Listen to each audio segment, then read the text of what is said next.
संत सकल के मुकुट में साईं साध समान, बड़ भागी वे हंस हैं जिनकी संतों नाल पहचान।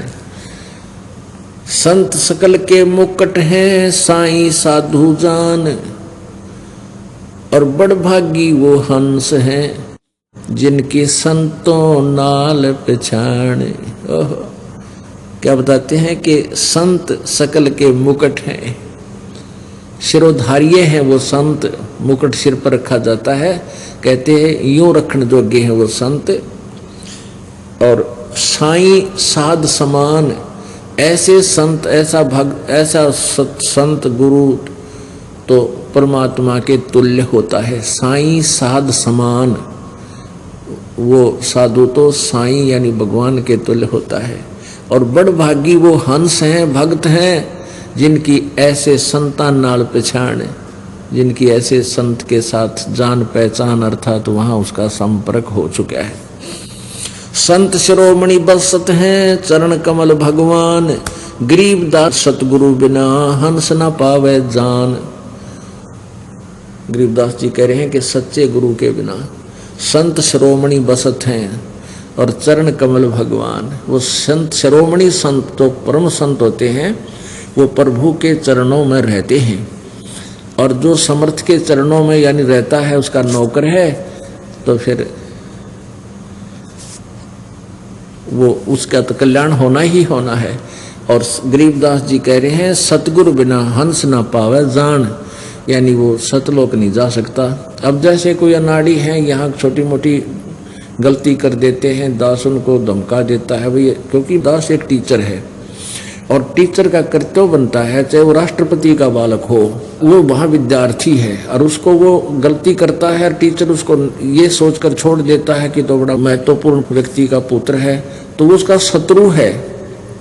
उसको आम बच्चे की तरह ट्रीट करना उसका परम कर्तव्य बनता है टीचर का, नहीं तो उसका भविष्य पर बिगड़ जाता है। तो ऐसे ये दास इस उद्देश्य से आप जी को, आप मेरे बच्चे हो, मेरे विद्यार्थी हो, चाहे कोई 60 साल का है, चाहे कोई 10 वर्ष का है, कोई 5 वर्ष का है, चाहे 20 वर्ष का है, चाहे, तो आप सभी विद्यार्थी हैं।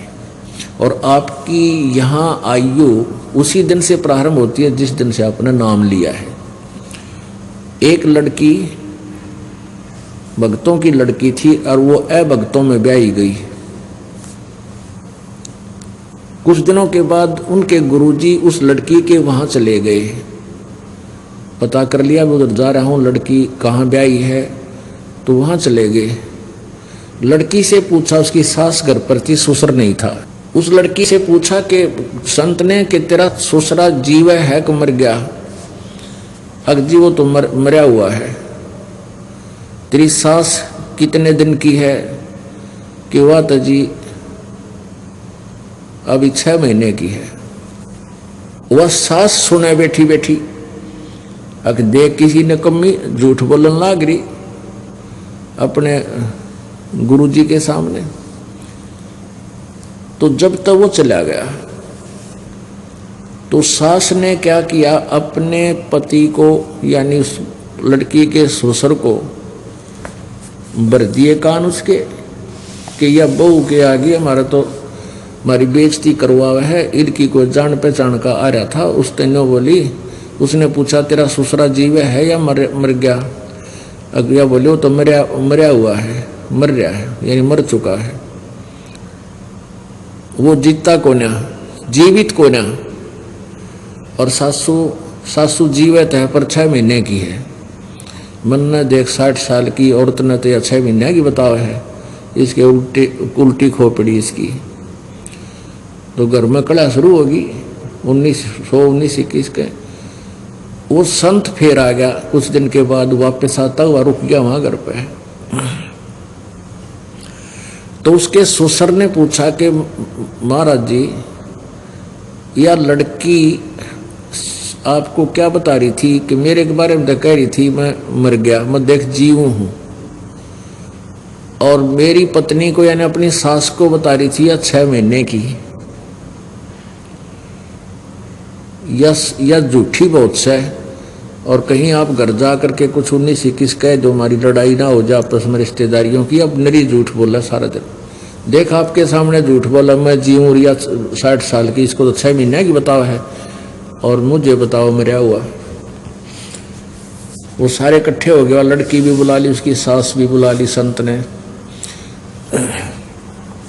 तो फिर वो समझाने लगा कि आप जीवित हो आपके दृष्टिकोण से, लेकिन हमारे दृष्टिकोण से तो आप जीवित नहीं हो संत मते में, क्योंकि आपने भगवान का नाम ना ले रखा। आप तो मिट्टी कैसे हो, आपका समझ में ना रही कहानी। आपके घर में चर्चा चलाती है लड़की, भगवान की के बारे में जानकारी भी देती है, और आप तो फिर मिट्टी हो, जीवित कहाँ हो? जीवित होते तो नाम ले लेते। आपकी पत्नी जीवित है और इसने अभी 6 महीने पहले उपदेश लिया होगा। वह बोली हाँ जी, उड़े बैठी थी, कहाँ 6 महीने पहले मैंने यह लाई है दुआ का एक नाम, वो यहाँ संत आ रहा था 6 महीने पहले। उसने कहा संत ने कि माई जिस दिन सतगुरु भेंटिया और वो दिन लेखे जान, बाकी समय खो दिया बिना गुरु के ज्ञान। जिस दिन से तुम्हें उपदेश मिला है उस दिन से तुम्हारा मनुष्य का जीवन माना जाता है, उस दिन के बाद तुम्हारी एज गिनी जाती है। तो इन्होंने बोला अच्छा यह बात ठीक, यह बात है। तो सुसर ने भी नाम ले लिया, 2 दिन रोक्या संत, वहां पर ज्ञान हुआ, चर्चा चली, फिर नाम लिया। फिर उन्होंने कहा कि आज जीवित है तू, और आज एक दिन का आज जन्म हो गया तेरा जिस दिन नाम मिला। तो यहाँ यही बताया जाता है, ये दास आप जी को उस बच्चे के तुल देखता है, कोई 2 दिन का है, कोई 10 दिन का, कोई 6 महीने जिसने प्रवेश पाया है यहाँ हमारे इसमें, उसी दिन से आपकी एज फैक्टर लाई जाती है। कोई 4 वर्ष का है, कोई 2 वर्ष का, कोई 3 वर्ष का, तो फिर भी आप बालक ही हो। और जब तक आप इस विद्यालय में हो तो आप विद्यार्थी हैं और दास टीचर है, और टीचर का कर्तव्य बनता है आपको समझाने का और आपको धमकाने का, आपको बच्चा समझ के कहीं आप अपनी मनुष्य जीवन को बर्बाद ना कर दो। तो ऐसे कोई ऐसे छोड़कर चला जाते हैं, जैसे कोई गलती करता है उसको करड़ा भी करते हैं, ज्ञान भी समझाते हैं, और जब बार बार नहीं मानता है तो उसको ये भी कह देते तो आश्रम में मत आना। क्योंकि अच्छे जो स्कूल होते हैं, विद्यालय होते हैं, वो निकम्मे बालक न रक्षा नहीं करते, 1 2 बार 4 बार उसकी परीक्षा लेकर के उसको निकाल देते हैं स्कूल से कि हमारा रिजल्ट खराब ना कर दे। तो वो व्यक्ति फिर क्या करते हैं नालायक, ये कहते हैं कि हम तो अपने घर में भक्ति कर लेंगे, अपने घर पर भक्ति कर लेंगे। कहते हैं परमात्मा ने क्या सतगुरु संगत छोड़ के चाहे लाख वर्ष तप कीन और इंद्री कर्म ना मोक्ष होए फिर काल के आधी।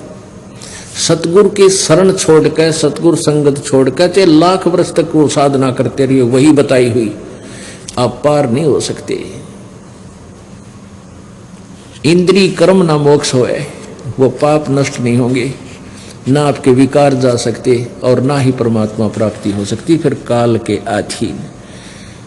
तो यहां वही बता रहे परमात्मा के संत शिरोमणि बसत है चरण कमल भगवान, गरीबदास सतगुरु बिना हंस न पावे जाने। अब यहां से जो कट गया तो परमात्मा से कट गया, ठीक है। जब तक उसने 2 वर्ष 4 वर्ष 5 वर्ष जिसी भी साधना कमाई दान किया वो उसके पास है, और वो कमाई काल इसको पूरी देगा क्योंकि उसके पुण्य है। हो सकता है इस जन्म में भी वो सुखी रह जाए और स्वर्ग में भी चले जाएं, क्योंकि यह कमाई ऐसी जबरदस्त है, कुछ ही दिनों में बहुत ढेर लग जाता है। लेकिन वो यूज क्या हुआ, फिर 84 लाख योनियों में आ गई। हमारा उद्देश्य यहाँ सदा के लिए पीछा छुटवाओ और ऐसे लोक में चले जाओ, फिर मृत्यु ना हो, बुढ़ापा ना हो, कोई रोग ना हो हमारे शरीर में, किसी प्रकार का कोई अंग भंग, अंधे गूंगे लंगड़े हम ना हो। तो वहां भी आपका ऐसी ही सृष्टि होगी, ऐसा ही परिवार होगा, और वहां जो सुख आपको होगा तो यहाँ के परिवार में आपको 700 जन्म लाख जन्म नहीं हो सकता, और वहां आपका कभी मरण नहीं होगा। सदा बाहर वृक्ष एक जैसी मौसम रहता है, और वहां बड़ी अमृत की वर्षा होती है, फौहार चलती है। तो ऐसे उस लोक में हमने जाना है, और जब तक वहां नहीं गए तो कहते हैं 4 मुक्ति जहाँ चंपी करती माया होरी दासी, दास गरीब भय बुद्ध प्रसव मिल राम अविनाशी। उस सतलोक के अंदर वो 4 मुक्तियों का सुख, जो यहाँ की नकली 4 मुक्तियां हैं, ये तो नकली है उसकी तुलना में, ऊपर वाले सुखों की तुलना में। और ये चारों मुक्ति प्राप्त प्राणी भी फिर जन्म मृत्यु में आता है, उसके पास वो सुख नहीं रहता जो उसने मेहनत करके प्राप्त भी कर लिया स्वर्ग में। एक दिन वो अक्षीण होगा, और सतलोक में कभी अक्षीण नहीं होता। वो अमर लोक है, अमर पुण्य है वहां आपके सदा के लिए।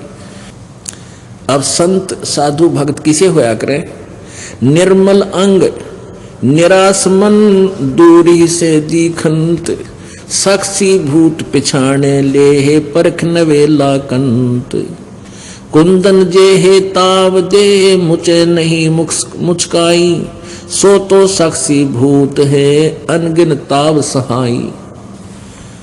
निर्मल अंग और निराश मन।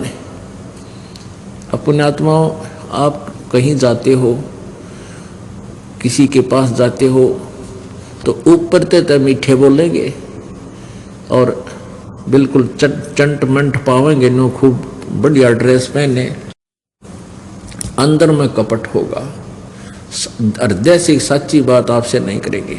और इसके विपरीत जो भक्त संत होते हैं, अंदर से तो मन तो निर्मल होता है, ऊपर तो वह बोले बाले से नजर आते हैं। कहते हैं अकल अलूने दीखते, ये सर्व अकल के मूल, हरदम रटे हरि नाम को वो झूले अनहद झूल। अब जैसे आप जी सत्संग में आते हो, आप जी सत्संग में आते हो, बहन बेटी भाई बुजुर्ग सभी, और यहाँ आपको एक संत भक्त बनाया जाता है। जितने भी बहन बेटियां आती हैं, कोई सबको प्रार्थना की जाती है कि किसी प्रकार का भी बाह्य आडंबर आपने नहीं करना है, ना कोई टिक्की बिंदी लानी है, ना कोई लिपस्टिक लगानी है, ना कोई हार श्रृंगार की लगानी है, और न ही ये नाखून पालिश वगैरह यानी कोई ऐसे भड़कीले वस्त्र भी आप जी ने नहीं पहनने चाहिए। एक बहन कह रही थी, जब मैं नौकरी करती हूँ ऑफिस में और मैंने अब ये लिपस्टिक लगानी छोड़ दी, मेहंदी लगानी भी छोड़ दी, नेल पॉलिश भी छोड़ दी, तो मेरे वहाँ ऑफिस के वर्कर कर्मचारी अधिकारी और साथ में जो और भी बहनें नौकरी करती हैं, वो कहने लगी कि तुम्हारे कुछ हो गया क्या, तुम्हारे घर में कोई दुर्घटना घट गई क्या? कहने का भाव ये था कि थारा कोई मर गया के? क्यों मर क्यों गया? कि तूने लिपस्टिक लानी छोड़ दी और ये मेहंदी भी ना लाती, नाखून पालिश भी ना लाती। तो उसने कहा कि हमने तो नाम ले लिया और गुरुजी का उपदेश ले लिया, हमारे लिए ये प्रतिबंध है, हम नहीं ला सकते है। यो भी बड़े प्रतिबंध हो, यानी 100 बात। मुझे तो वो मूर्ख समझते हैं कि यो तो नालायक, ये तुम तो कति मूर्ख। और परमात्मा कहते हैं अकल अलूने दीखते। फिर आपको कुछ ऐसे भक्त हैं, जैसे आप सत्संग में आ जाते हो, बीच में भी आते हो, सत्संग 15-10वें दिन सत्संग प्रारंभ हो जाता है, 11वें दिन कुछ बीच में भी आते हैं भक्त जिन पर नहीं रुका जाता, जिनकी मिट गई, वो नहीं रुक सकते। तो वो उनको क्या कहते हैं, अड़ोसी पड़ोसी आसपास के या संबंधी रिश्तेदार नाती, कहते हैं इनकी तो अकल मारी गई, तीसरे दिन भाग लें सत्संग में। इनका तो जो है ना बिरानी के जंतर मंत्र कर रखा है, इन पर डटा नहीं जाता है, और ये तो नाश करेंगे अपना। तीसरे दिन भाड़ा लावें, किराया लगाते हैं, घर का काम त्याग कर जाते हैं। तो परमात्मा कहते हैं ये अकल अलूने दीखते, ये सर्व अकल के मूल, हरदम रटे हरि नाम को ये झूले अनहद झूल। ये तुमने अकल अलूने, अलूने माने निकम्मे मूर्ख बिना अकल के, अकल माने बुद्धि, अलूने माने घटिया यानी घटिया बुद्धि के, बिल्कुल व्यर्थ बुद्धि के दिखाई देते हैं, मूर्ख दिखे। अकल अलूने माने मूर्ख। तुमने जो ये अकल अलूने दिखे हैं, ये सर्व अकल के मूल हैं, इनके पास सब ज्ञानों की जड़ है, और ये हरदम रटे हरि नाम को ये झूले अनहद झूल। ये तो वो सुख अनुभव कर रहे हैं जो तुम्हें अकल वालों को कदे नहीं हो सकता। तुम अपने आप में चतुर समझते हो। तो यहां उसी के विषय में बताया है कि निर्मल अंग और निराश मन। अब जैसे पुण्यात्माओं नाचना गाना, ये लिपस्टिक आदि लगाना, वो आप सिद्ध कर रहे हैं कि आज तू लिपस्टिक नहीं लगा का ये कोई मर गया क्या? यानी कोई मृत्यु हो जाती है तो फिर ये ना लिपस्टिक लगाते, ना मेहंदी लाते, ना कोई त्योहार मनाते, ना नाखून पालिश लगाते। तो कहने का भाव ये है क्या तुमने पक्का मान रखा था कोई मरे को नहीं, इसलिए तुम ये सारे फंड कर रही हो बहन बेटियां। तो हमें पहले ही पता है कि कभी भी बिजली गिर सकती है, फिर क्यों हम पहले ना लाते, जरूरत है कोई नहीं। यहाँ पर भगवान ने वैसे शरीर बतेरा अच्छा दे रखा है, इसका सुंदरता इसकी है, जो भक्ति करे तो सुंदर है, ना तो काटने का कोई ना। राम रटत कोडी भला चूचू पड़े दो चाम, और सुंदर दे किस काम की जा मुख ना ही नाम। परमात्मा ने हमें सब ज्ञान दे दिया, इसलिए हमें यहाँ खुशी नजर क्या है कि नहीं आती। ईब इंसान दांतरे काट रहा है, नाचा है, कूदा है, ब्याह हो गया, लड़के की शादी है, और कुछ देर पीछे संदेशा आ गया कि बारात एक्सीडेंट होगी और दूल्हा मर गया। कई बार देखते हैं समाचार पत्रों में, पहले दिन डांस की फिल्म आ रहे हैं उनके, अगले दिन वहाँ रोआ राट माच रहा है, वो लड़का मर गया। जैसे नानक साहब जी कहते हैं, ना जाने काल की कर डारे किस विध डल जा पासावे, और जिनाते सरते मौत खुड़क दी उनानो केड़ा हासावे। यहाँ एक सेकंड का भी भरोसा नहीं किसका किस पर बिजली गिर जा। ये पीछे देखो पोलैंड के पूरा कैबिनेट यानी पूरा मंत्रिमंडल राष्ट्रपति समेत जहाज में जावा था, 95 आदमी एक सेकंड में मृत्यु को प्राप्त हो गए, एरोप्लेन क्रैश हो गया। और उनकी कितनी उमंग थी, कितने ठाठ बाट थे। तो यहाँ पीछे ये आंध्र प्रदेश का मुख्यमंत्री, और उससे पहले ये हरियाणा के 2 कैबिनेट मंत्री हेलीकॉप्टर में पड़कर मर गए एक सेकंड में। तो यहाँ परमात्मा कहते ना जाने के बिजली गिर जाए, यहाँ पर ना जाने काल की कर डारे किस विध ढल जा पासावे, और जिनाते सरते मौत खुड़क दी। और वह भी दांतरे का डाड़ खुशी मनाओ, डरते नहीं काल से, भगवान नहीं बचते हैं, तो उनानो केड़ा हासावे। फिर क्या बताया है कि नानक जी से पूछा कि क्या आप कभी खुश नहीं होते, आप ऐसे ही रहते हो। कहते खुशी मैं खुश होता हूँ जब मेरे शिष्य इस संसार से में जाते हैं सत्संग सुनकर, और फिर जो के तो वापस आ जाते हैं, उनसे डगमग नहीं होते। मुझे डर रहता है कि मेरी फसल में कोई कीड़ा ना लग जाए और वो खत्म कर दे मेरे पौधे को। और जब तुम वापस आ जाते हैं सभी ये संत भक्त मेरे, तो मुझे बहुत खुशी होती है। साध मिले साड़ी शादी होंदी, और विछड़ दें दिलगिरी वे, अखते नानक सुनो जहाना मुश्किल हाल फकीरी वे। कहते इस गंदे लोक में नकली संतों ने जनता को भ्रमित कर रखा। यहाँ पर फकीरी माने साधना भक्ति, या बड़ी मुश्किल होगी है। इन नकली संतों के झूठे ज्ञान से ये प्रभावित हो जाते हैं बच्चे, और यथार्थ ज्ञान से विचलित हो जाते हैं, फिर इनके ऊपर बहुत आपत्तियां आती हैं। ये जब मेरे भक्त मेरे पास आते हैं तो मुझे खुशी होती है, लेकिन हम इस खुशी को नाच के गा के प्रकट नहीं करते, अंदर अंदर हमारे अंदर महसूस होता है। साध मिले साड़ी शादी होंदी, और जब ये चले जाते हैं विछड़ जाए दिलगिरी वे, दिलगिरी माने दुख होता है। क्यों होता है? ये टेंशन बन जाती है कि कहीं इनको कोई भ्रमित ना कर दे और इसका जीवन बर्बाद हो जाए। इस बहुत प्यारी आत्मा का मुश्किल से रास्ता मिला है। तो अखदे नानक सुनो जहाना, या मुश्किल हाल फकीरी वे, फकीरी माने भक्ति साधना। कहते यह मुश्किल इसलिए होगी कि नकली संत गणे हो गए, ये बर्बाद कर देते हैं, भ्रमित कर देते हैं। तो यहाँ उसी का अंतर है कि निर्मल अंग निराश मन, अंदर तो आत्मा साफ है इनकी, और ऊपर तो ये सीधे कति उदास से दिखाई देते हैं भक्त। आप देखते हो कोई मेला भरे की, तब धार्मिक भी मेले भरते हैं ना, वहाँ भी ये बाण बेटियां और भगत सारे बढ़िया ड्रेस गाइड कर जाएंगे, सारी लिपस्टिक श्रृंगार करके जाएंगे, थोड़ा जनो है बकवाद करने जाए हैं। और यहाँ आते हैं, आप देख लो किसी के चेहरे पर अंदर से बोलोगे बड़े प्यार से, सत साहेब भाई नमस्कार बहन, सत साहेब बहन बेटी, सबको आदर से बोलेंगे, और ऊपर तो इसे लगेंगे जनो इनका कि मैं खो गया। तो हमारी वस्तु बहुत कीमती खो चुकी है, उसको तलाश कर रहे हैं। वो कौन सी की वस्तु है? वो परमेश्वर कबीर जी है जिससे हम बिछुड़ गए हैं, और उसके पाने के लिए हम प्रयत्न कर रहे हैं। वो वस्तु जब तक नहीं मिलेगी इतना हम सुखी हो नहीं सकते, हम खुश हो नहीं सकते। बोलो सतगुरुदेव सत साहिब। बंदी छोड़ भगवान कबीर साहब की असीम कृपा से ये चंद पुण्यात्मा सत्संग के लिए यहाँ पहुँच पाई।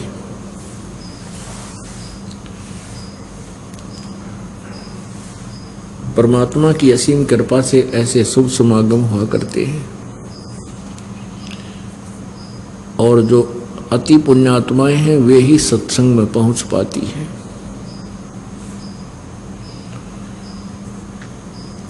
पुण्यात्माओं, धन्य आपके माता पिता जिनसे जन्म हुआ, ना जाने कौन से जन्म जन्मांतर के पुण्य आपके एकत्रित है, जिस कारण से आपको सतलोक आश्रम बरवाला का ये सत्संग पर सुलभ हुआ। लाल की कीमत जौहरी जानता है, उसको स्वयं को पता नहीं होता। ये दास जौहरी हो चुका है अध्यात्म ज्ञान का, तत्व ज्ञान का, और ये दास बता सकता है कि आप कितनी पुण्यात्मा हैं। जैसे परमेश्वर ने हमें एक पैमाना बताया है, एक मेजरमेंट का तरीका बताया है।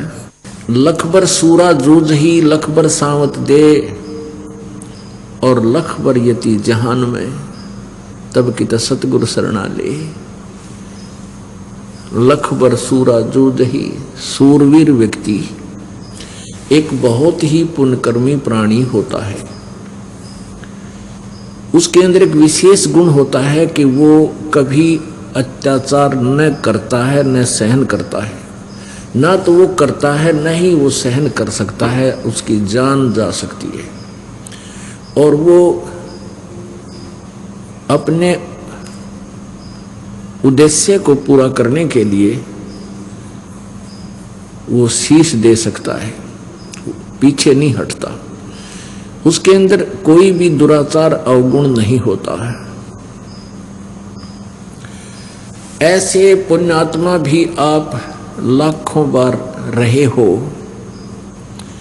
और लख बार सावत दे, एक सावत शरीर बोलते हैं जो जिस पुण्यात्मा के हाथ घुटनों से नीचे तक हो,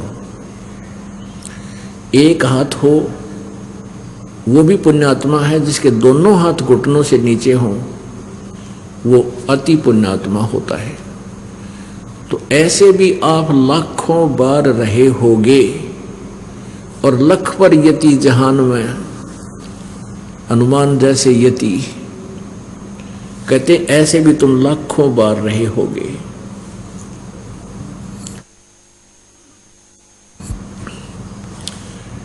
तब कहीं सतगुरु शरणा ले, तब परमात्मा आपको अपनी शरण में लेता है।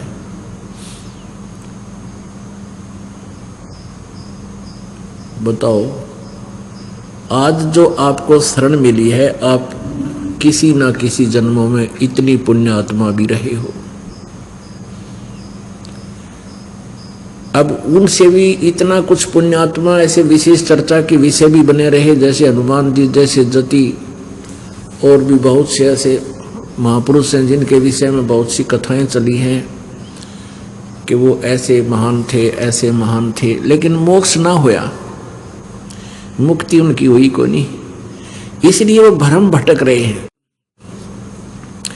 परमात्मा कहते हैं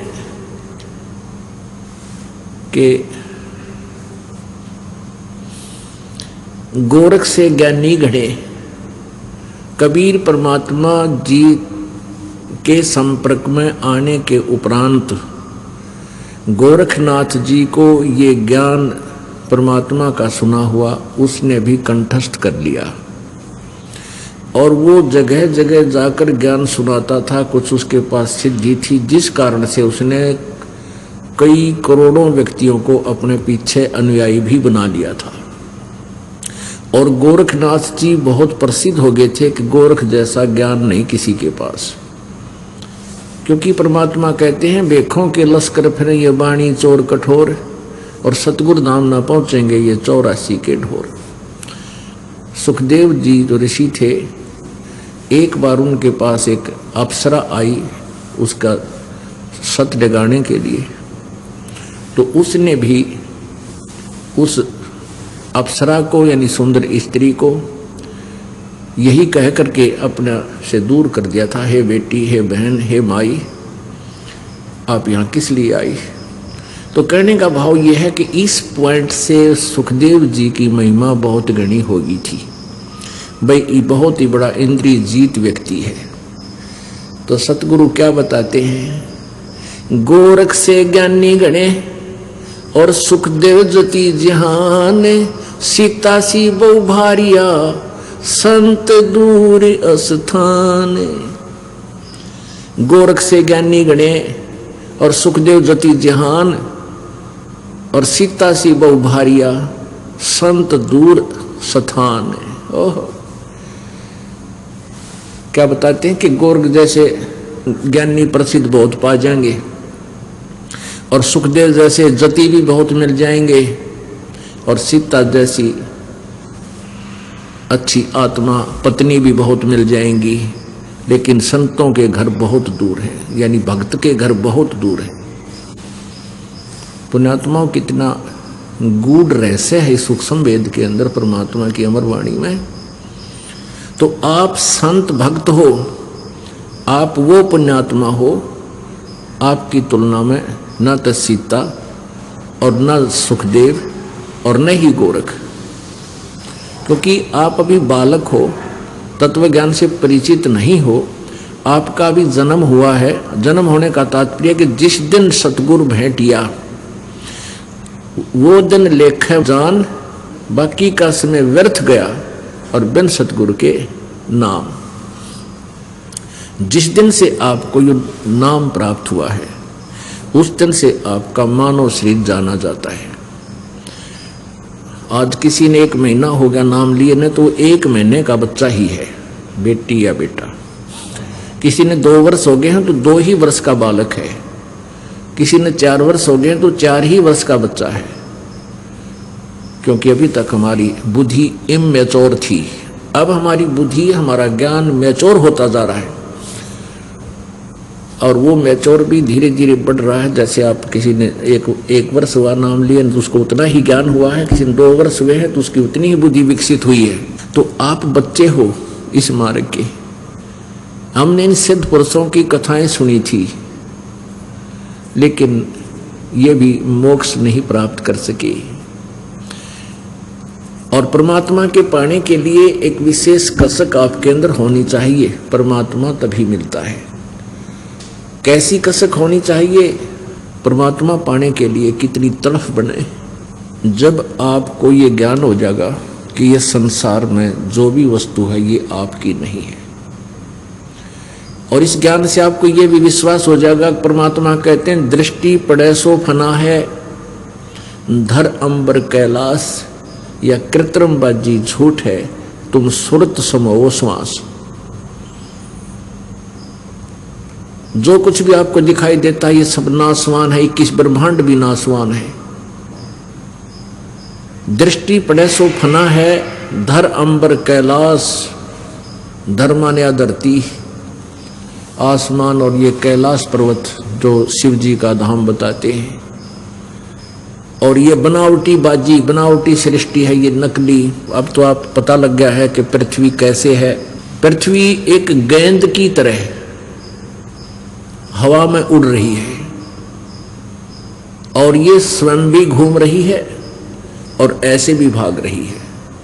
सूर्य के चारों तरफ ये बहुत लंबा चौड़ा क्षेत्र तय करती है, और इसकी बहुत स्पीड है, लाखों किलोमीटर प्रति घंटा की स्पीड से ये ऐसे दौड़ रही है। और स्वयं भी पर अपने आप ये ऐसे भी एक चक्कर काट देती है 24 घंटे में। ऐसे भी ये 24 घंटे में एक पूरा चक्कर कर लेती है, और ऐसे भी भाग रही है। ये सभी लोग, ये ग्रह जितने भी हैं आपको दिखाई देते हैं, ये विष्णु का लोक, शिव का लोक, ब्रह्मा का लोक, स्वर्ग, महास्वर्ग, ब्रह्मलोक, ये सभी ऐसे हवा में चक्कर काट रहे हैं और इन सब का नाश होएगा एक दिन। केवल एक स्थान है सत्यलोक, उसका कभी विनाश नहीं होता। तो आपके हृदय में यह बात जच जाएगी कि हम ऐसे स्थान पर रह रहे हैं जब ये कभी भी विनाश को प्राप्त हो सकता है, और एक स्थान ऐसा है जो कभी नाश नहीं होता और वहां जाने के बाद मृत्यु नहीं होती। तो उसको पाने के लिए होय होय कैसी तड़प हो आपकी। अब आपको कुछ ऐसी कथाएं सुनाते हैं, फिर आपकी तुलना करेंगे कि आप कितने पुण्यकर्मी प्राणी हो, और आपको अब सहज में भक्ति मिल रही है क्योंकि आप पिछले जन्म जन्मांतर में ऐसी महान आत्मा रही हो। लेकिन सतगुरु ना मिलने से, सतगुरु मिले तो आपने उन पर विश्वास नहीं किया, कुछ दिन साधना की फिर छोड़ गए, उसके परिणाम स्वरूप आप भटकते रहे। अब कैसी कैसी प्रयत्न किए हैं परमात्मा पाने के लिए महापुरुषों ने, लेकिन उनको भगवान, किन को भगवान मिले और किन को ना मिले।